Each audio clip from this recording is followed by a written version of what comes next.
ශරියා නීතිය යටතේ බැංකු කටයුතු වලට අවසර දීම සමාජ බෙදුම්වාදයට දීපු විශාල අත්වලක් අඩිතාලමක් අනාගතයේ මේ මගින් ඇති කරන මේ සමාජයේ ඇති කරන මේ ව්‍යසනකාරී තත්ත්වයන් වලට වුන් සම්පූර්ණයෙන් වගකිය යුතු වෙනවා. අත් වශයෙන්ම මේක පිළිබඳ සමාජයේ කතිකාවතක් ඇති විය යුතුයි. මේ විදිහට පුළුවන් ද රටක් ගෙනියන්න කියලා. අපේ බැංකු වල කවුන්ටරුත් මේ මූල්‍ය මණ්ඩලය ගත්ත තීරණය ඊටාම භයානක මේ ඊටාම වරිසහගත තීරණයක්. මම ඒකේ සභාපතිතුමාට මේ බව දැනුම් දුන්නා. ඒක බලගතු අවාසනාවන්ත ක්‍රියාවලියක් ඔවුන් විසින් කළේ කියලා. අර හලාල් වලට අවසර දුන්නා වගේම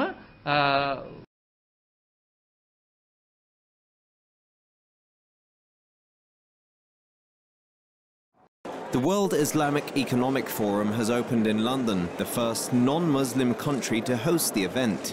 World leaders including Afghan President Hamid Karzai, Pakistani Prime Minister Nawaz Sharif, the Sultan of Brunei and the Crown Prince of Bahrain are attending.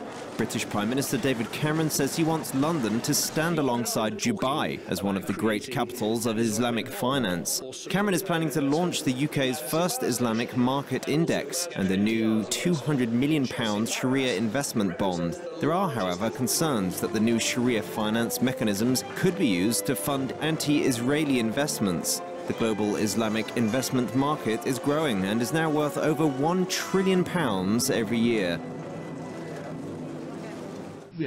විශේෂයෙන්ම HSBC බැංකුවේ ඇතිවෙච්ච අර්බුදයේ වෙලාවේ ඇමරිකා එක්සත් ජනපදයේ පෙන්නුවා අල් රාජි කියන මේ ඒ සෞදි අරාබි බැංකුව හරහා තමයි HSBC එක පාවිච්චි කළා මේ ශරියා බැංකු ක්‍රමය පාවිච්චි කළා සම්පූර්ණ ලෝකයේ මේ ආසියාවේ රටවල් ගණනාවකට මුදල් සම්පාදනය කළා තියෙනවා. ඉතින් ඒක ඒ HSBC ඒ නඩුවේදී ඇමරිකානු FBI ආයතනය පෙන්වලා දුන්න මේ අල් රාජි බැංකු පද්ධතිය කොහොමද ක්‍රියා කරලා තියෙන්නේ. මේ ඇවිල්ලා අනතුරු කැඳවා ගැනීම මේ කරන්නේ. අහකෑන නයි ඔඩොක්කු වෙලා ගැනීම මේ කරන්නේ. ඒක මේ බැංකුවේ අධ්‍යක්ෂක මණ්ඩලයටවත් අයිති නෑ. ඉතින් මේක මේවා ඇත්ත වශයෙන්ම මේ සමාජයේ සංවාද විය යුතු මේ සමාජයේ ඊටාම වියරු තත්ත්වයන් වලට පත් කරන දේවල්. මේවා මේ සමාජ බෙදුම්වාදයට තියපු ලොකු ඉඩකඩක්.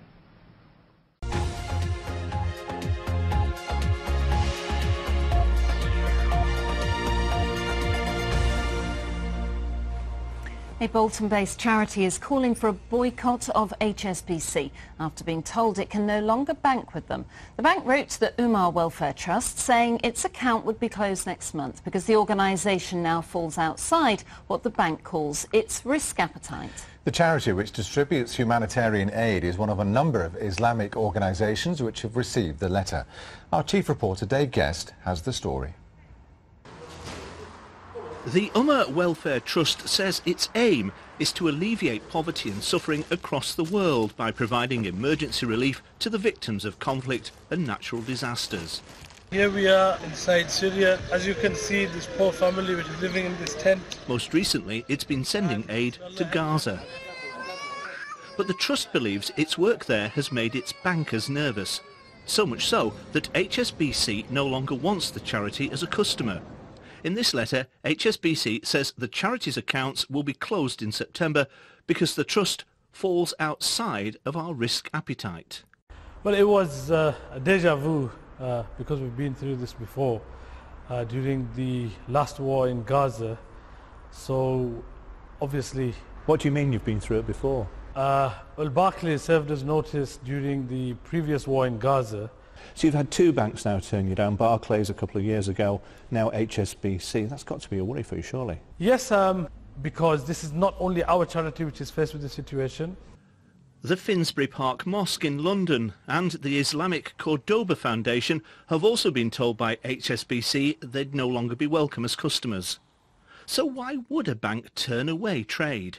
Well, they're under growing pressure to be careful about who they do business with. In 2012, HSBC had to pay a £1.9 billion penalty to the US government because its anti-money laundering controls weren't up to scratch. So they've been very cautious about what kind of deposits and funds they transact. But do they need to have any proof that somebody or an organisation is doing something wrong before they decide they don't want their customer anymore? Well, they need to be fair to their customers. They shouldn't be in a position to discriminate without giving evidence. So are you doing something in Gaza that they need to worry about then? No, we are providing essential aid. The Umma Welfare Trust has now called on its supporters to boycott the HSBC Bank. The bank, for its part, said today it never discusses its relationship with individual customers, but it says it never takes the decision to end a customer relationship lightly. Dave Guest, BBC North West Tonight, Bolton.